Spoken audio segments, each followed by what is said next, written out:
ఓం శ్రీమాత్రే నమః.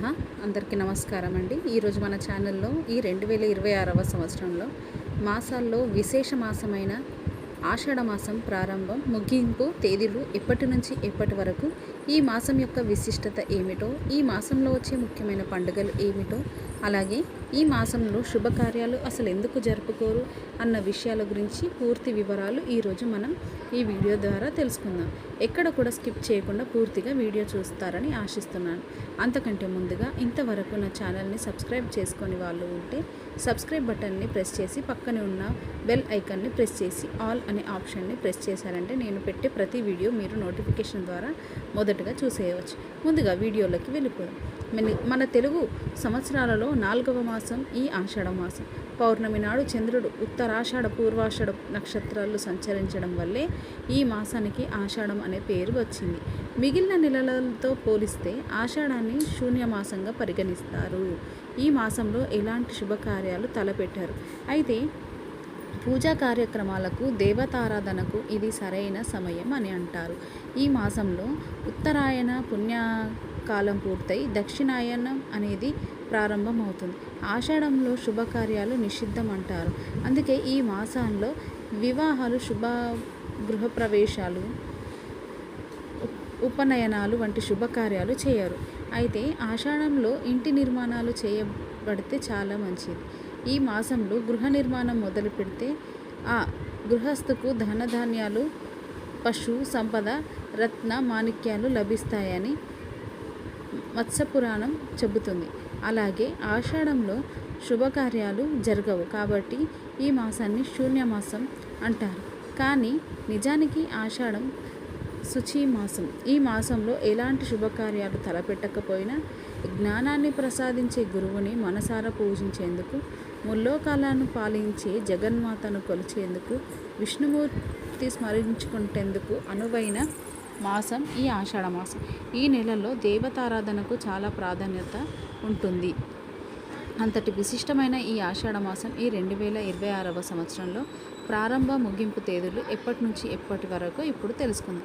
ఈ 2026వ సంవత్సరంలో ఆషాఢ మాసం అనేది జూలై 15 బుధవారం ఆషాఢ శుద్ధ పాడ్యమి తిథితో ప్రారంభమై ఆగస్టు 12 బుధవారం ఆషాఢ బహుళ అమావాస్య తిథితో ఈ ఆషాఢ మాసం అనేది ముగుస్తుందండి.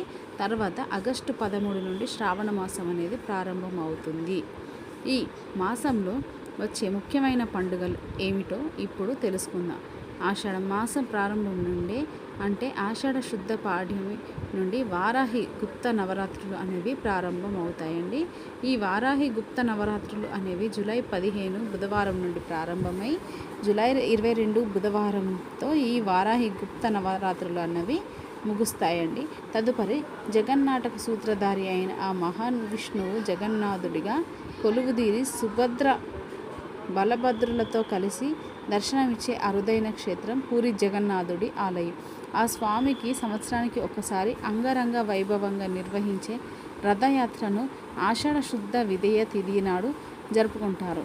ఈ ఆషాఢ శుద్ధ విదియ తిథి అనేది జూలై 16 గురువారం రోజున వచ్చిందండి. ఆషాఢ మాసంలో తెలంగాణలో విశేషంగా జరుపుకునేటువంటి బోనాల పండుగ జూలై 19 ఆదివారం లష్కర్ బోనాలతో ప్రారంభమవుతుంది. ఈ రోజు నుండి శక్తి స్వరూపునికి బోనంతో పాటు సారను సమర్పించి తన చల్లని చూపులతో అనుగ్రహిస్తుందని, ఆయురారోగ్యాలను ప్రసాదిస్తుందని భక్తుల నమ్మకం. తదుపరి ఆషాఢ శుద్ధ ఏకాదశి రోజు తొలి ఏకాదశిగా జరుపుకుంటారు. ఈ 2026వ సంవత్సరంలో తొలి ఏకాదశి పండుగ జూలై 25 శనివారం రోజున జరుపుకోనున్నాము. ఈ రోజు నుండే శ్రీమన్నారాయణుడు యోగ నిద్రలోకి వెళ్ళి మళ్ళీ 4 నెలల తర్వాత అది కార్తీక శుద్ధ ఏకాదశి నాడు మేలుకొంటాడట.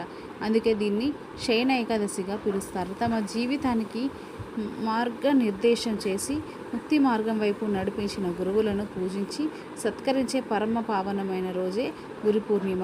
మహాభారతాన్ని రచించిన వేదవ్యాసుడు జన్మించిన రోజు కూడా ఇదే కావడంతో దీనిని వ్యాస పూర్ణిమ అనే పేరు వచ్చింది.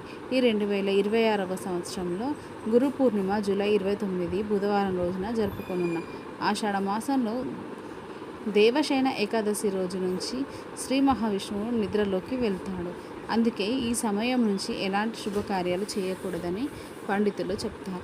అయితే విష్ణుమూర్తిని పూజించడం, మంత్రాలను జపించడం శుభప్రదంగా పరిగణిస్తారు. ఈ కాలంలో నీటిని వృధా చేయకూడదు. అలాగే దాన ధర్మాలకు విశేష ప్రాధాన్యత ఇవ్వడం మర్చిపోవద్దు.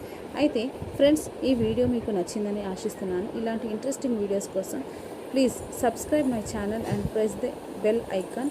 అలాగే లైక్ చేయండి, షేర్ చేయండి. మీకు ఏమైనా సందేహం ఉంటే నా కామెంట్ బాక్స్లో పోస్ట్ చేయండి. మరొక వీడియోతో మీ ముందుకు వస్తాను. అంతవరకు సెలవు. సర్వేజన సుఖినో భవంతు. స్వస్తి.